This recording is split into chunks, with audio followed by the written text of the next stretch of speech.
Hey YouTubers, Raven here. As I said in my episode review, I had technical difficulties with the tablet that I record my stuff on, so I wasn't able to finish last weekend's review or top 3. So today I am finishing that and hopefully I will get started on tonight's episodes after they air. I may or may not film them tonight. I might wait until tomorrow. So we are now doing the top 3 moments of episode 7, entitled Original Airbenders. The Original Airbenders is the title. Woo! It's spaced out. So as usual, the top 3 will consist of my top 3 moments, starting with the third one of this episode, and then I'll give an extra, a special moment of the episode where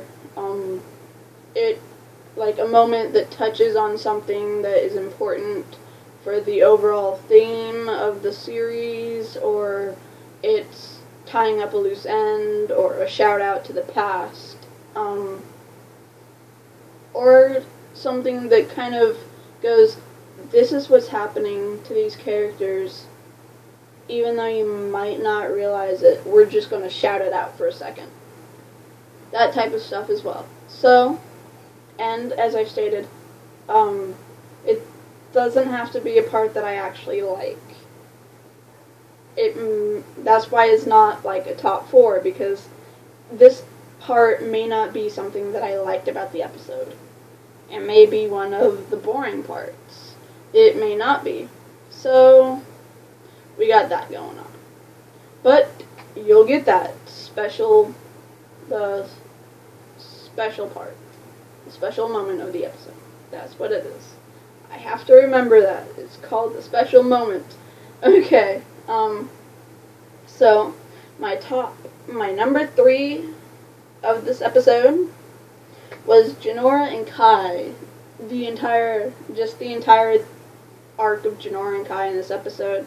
How Kai learns and how Kai helps Jinora speak up for what she wants.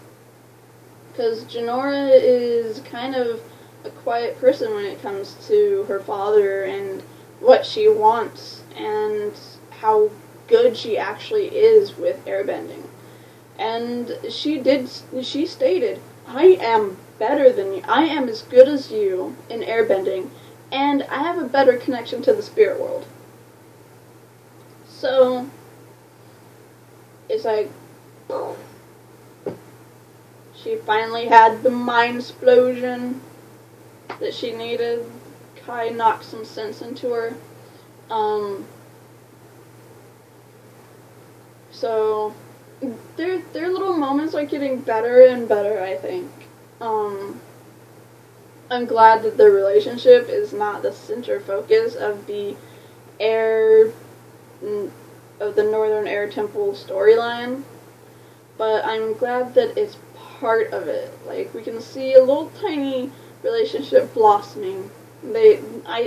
Frankly, I think that they are a little young for a full-blown relationship.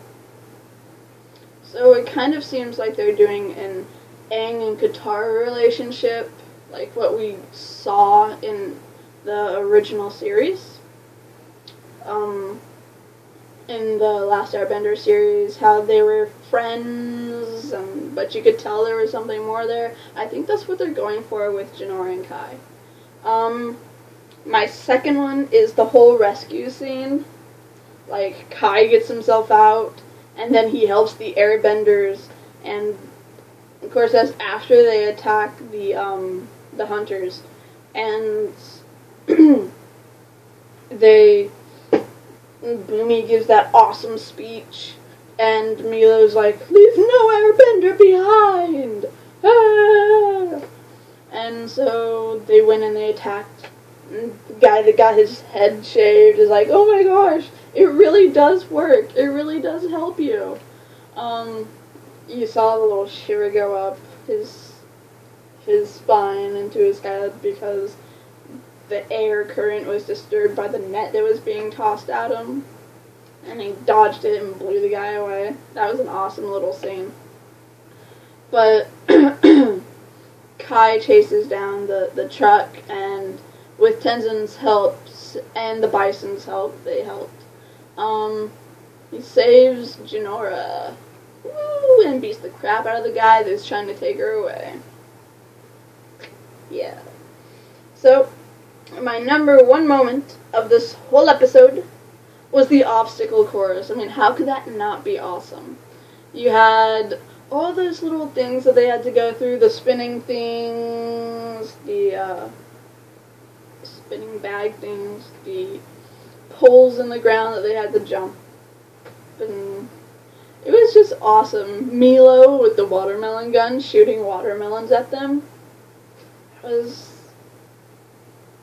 funny.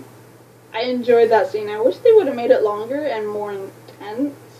Like, more concentrated on it. Like, we actually followed the guy, the airbenders through there, instead of just like, oh, let's take a look at this part of the course, then this part of the course, then that part of the course, then back to this part of the course.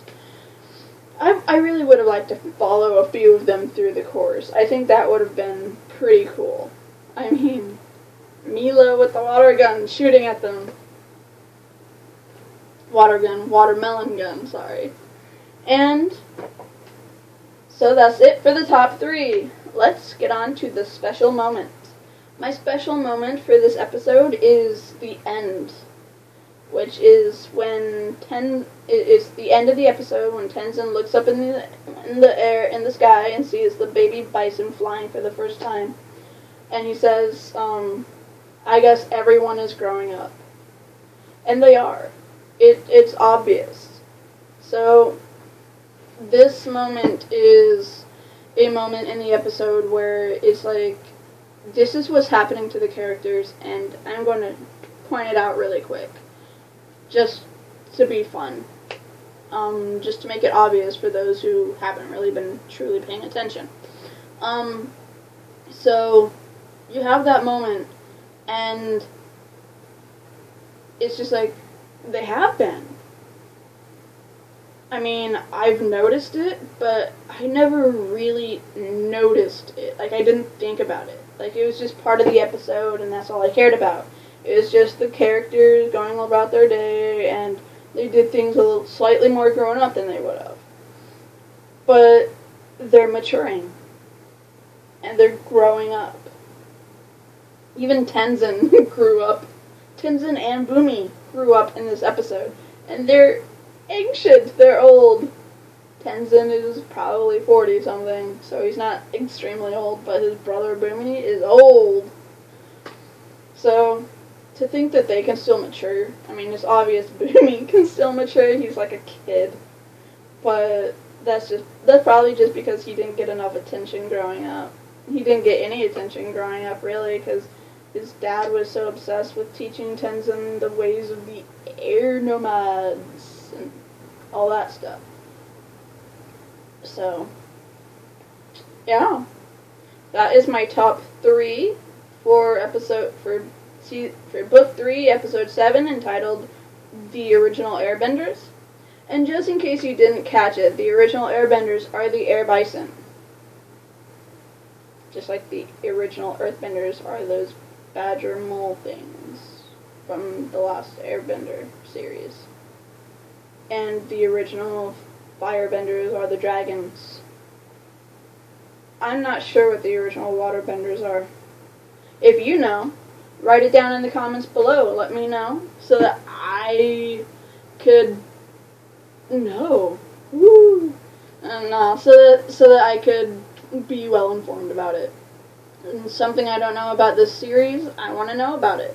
So if I didn't put one of your favorite moments, then give me your top 3 or top 5 down in the comments below. And like this video, subscribe, like I said, comment. So that's it for this episode of Top 3. Thank you for wasting your time watching me, and Raven out.